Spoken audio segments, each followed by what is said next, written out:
Hey everyone, this is Bobby Brown Lewis with Puppy Dog Chat. This week we're going to be talking about how to pick a puppy, but we're going to be looking at the pedigree. And I think that is the number one factor in picking a puppy is looking at the pedigree. So one thing we're going to do is we're going to go in here and look at this PowerPoint I made. So we will be able to and see different examples of a pedigree.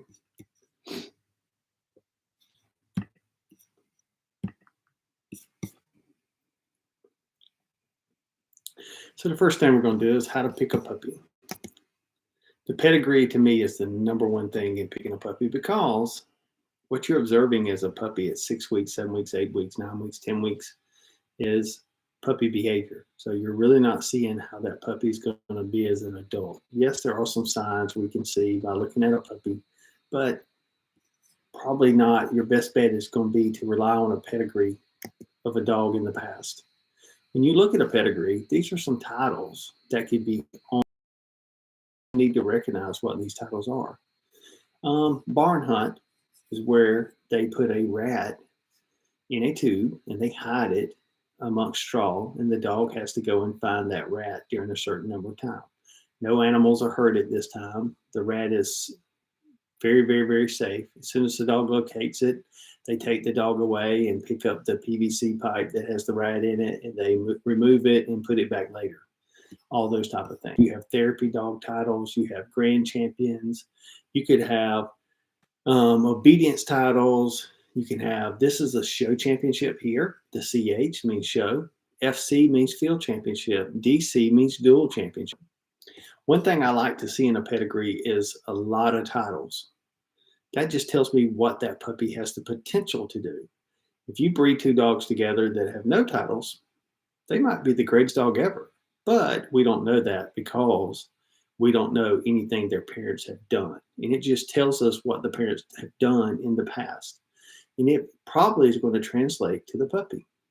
So one thing I like to see is if I'm looking for a hunting dog, if I'm looking for a show dog, I'm also looking for titles, other titles besides those, like obedience titles, trick dog title, Canine Good Citizen title, which is CGC.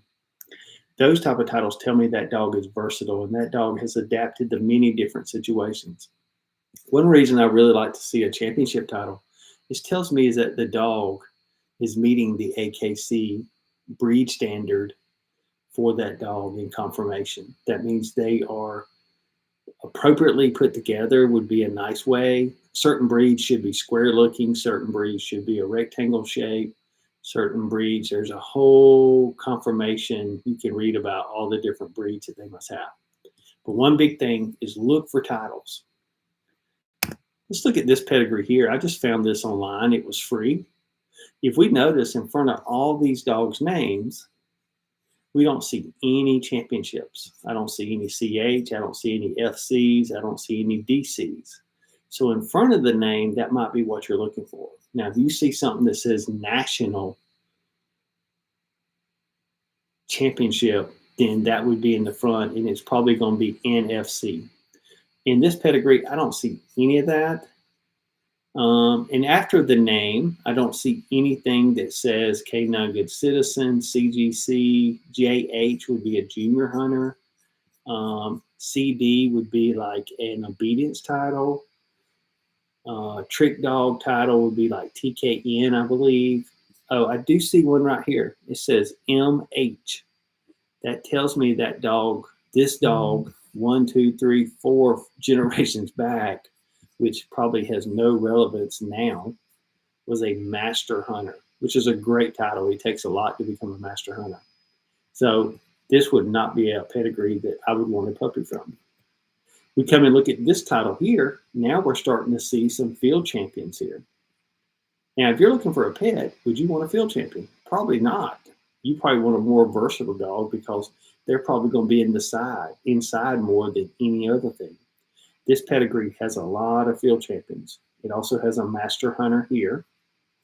And then I'm looking for other titles behind the name. And here's a senior hunter, SH. So those are titles you could look for.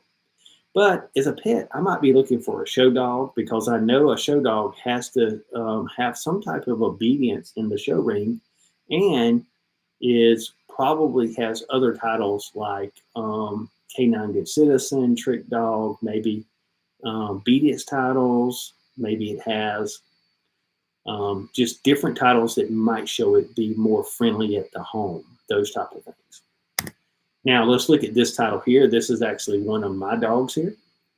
Has a championship here on the show championship for this dog. K9 Good Citizen title, Trick Dog title. This dog here is a show champion. Then we have a dual champion here, National Gun Dog Champion, a Grand Field Champion, the Amateur Field Champion. All those things are up under this dog's name here.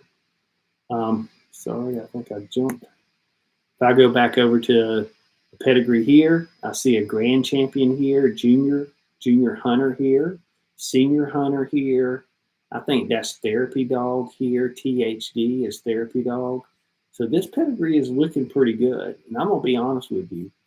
This is the puppy. This is the mom and dad. These are the grandparents.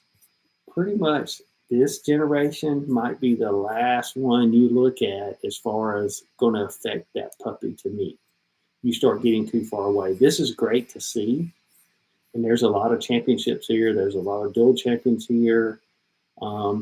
These type of things. And I know this bloodline so good. I even know what this dog, that Carolina Peanut is. So I know that's a famous dog back in the day. It doesn't have any titles, but it was the mother to a lot of great dogs.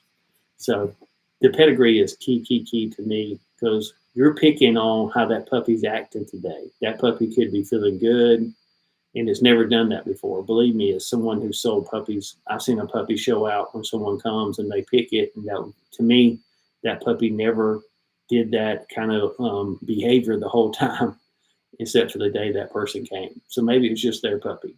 But best thing to do is start with good pedigrees, and now you've got a better chance of being very successful. Another pedigree here. This is another dog of mine. It's pedigree.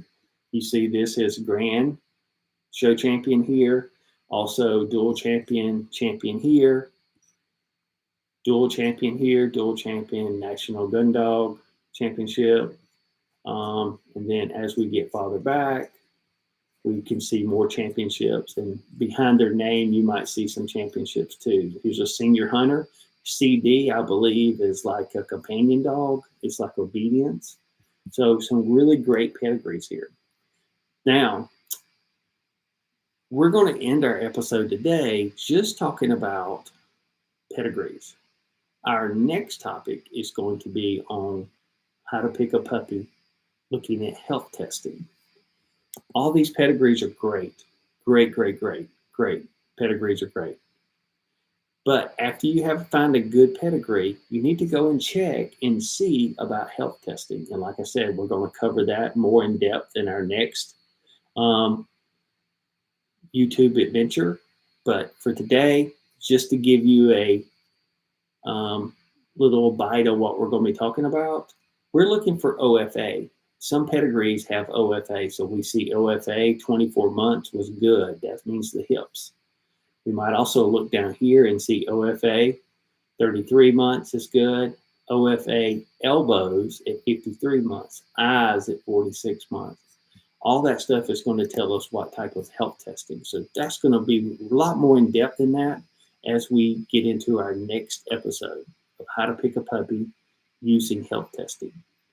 If you would, share our channel, also share our videos, hit that subscribe button so we can get the engagement up. Also hit the like button and share this with people. It just gives them great advice on how to pick a puppy. Next time, come and see us. We're looking forward to doing this channel. We've had a lot of requests to do this. But thanks again. Make sure you subscribe.